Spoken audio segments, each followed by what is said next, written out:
Okay, I might get some friends from the men's rights people with this next story, but believe me, that's not my intention. In fact, they actually hate me from previous stories that we've done on the issue of feminism, because I've described myself time and time again as a moderate on the issue of feminism.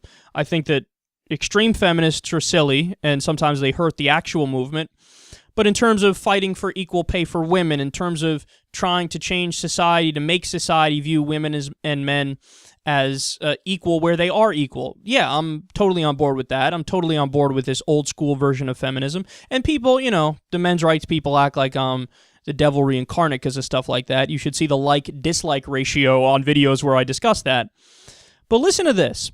Continental Resources CEO Harold Hamm, so this guy's a massive oil tycoon, he has just been ordered to pay nearly $1 billion to his ex-wife in a divorce settlement. $1 billion.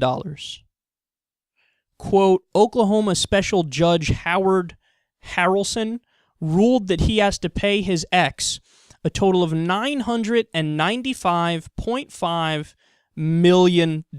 Okay.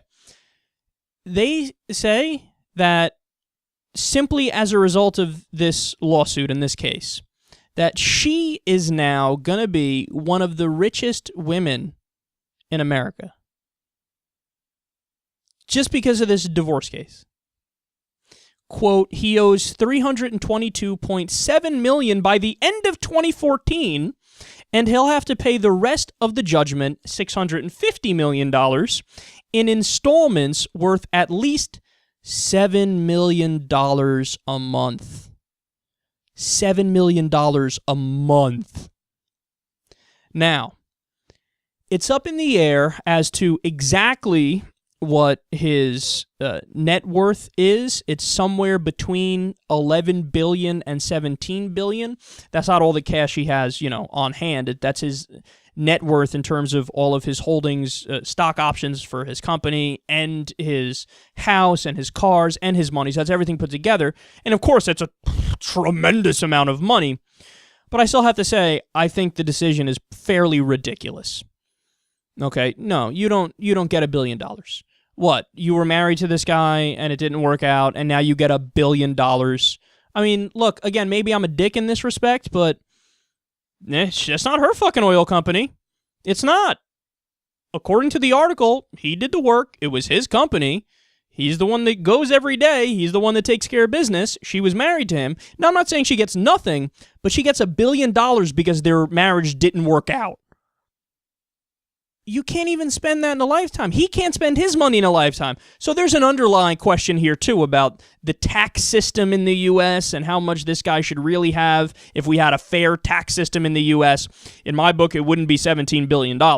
In fact, I might be on board with Tom Hartman's idea of the no billionaires tax, where if you make $1 billion or more, everything above $1 billion is taxed at 90% or 100%, because when you have people with with billions of dollars, they could just flat out own the country and own the government. They just buy everything, and we live in a freakish feudal society, an oligarchy, a kleptocracy. Huge amounts of wealth like that are totally horrific for democracy. So that's a different conversation to have on a different day, and on that question, I'm much more progressive than many people, okay? But limiting the confines of our conversation to this topic, I'm not gonna, if I'm the judge, I'm not allowing her to have $1 billion. That's insanity to me. And let me give another example here. Tiger Woods, in his case, now he cheated on his wife with basically the entire world. I'm pretty sure he fucked my mother. Okay, Tiger had sex with everything. He tried to fuck me, but I said, Tiger, look, you're awesome, but I'm straight, sorry. So, yeah, he was an asshole too, in many respects. But he was worth $1.3 billion. How much money did she get? $750 million.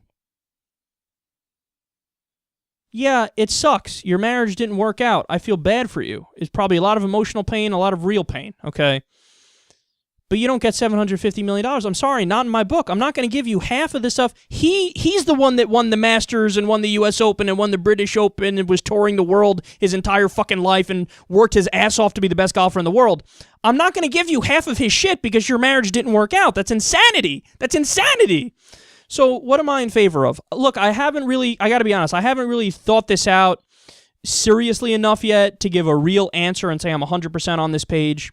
But would I be in favor of some sort of hard cap at some point? See, the thing is, it's hard to write this stuff into law because in some cases, a percentage does work of the income. And it depends who makes the money, who doesn't make the money, so on and so forth. But for cases like these, I got to be honest, man, I'm going max. He'll pay for all of your lawyer's fees. That's totally taken care of, okay? But after that, you get, I'm being too kind here, $20 million and that's it. All your lawyer's fees are paid for. Tiger's wife and this oil tycoon's wife. All your lawyer's fees are paid for, and then you get $20 million on top of that, and then go away, don't go back to court, you're done. If you blow through that money, it's your fucking problem. You can live forever off $20 million, okay? I'm not going to give you half of their shit because your marriage didn't work out. I'd set a cap at like 20 million or so, and that's it. And I think I'm being kind. I might even draw the line at 10 million. So call me conservative, call me, a chauvinist, misogynist pig, yada, yada, whatever. I'm not buying that argument. I think that that's fair. To go any more than that, you're being an ass.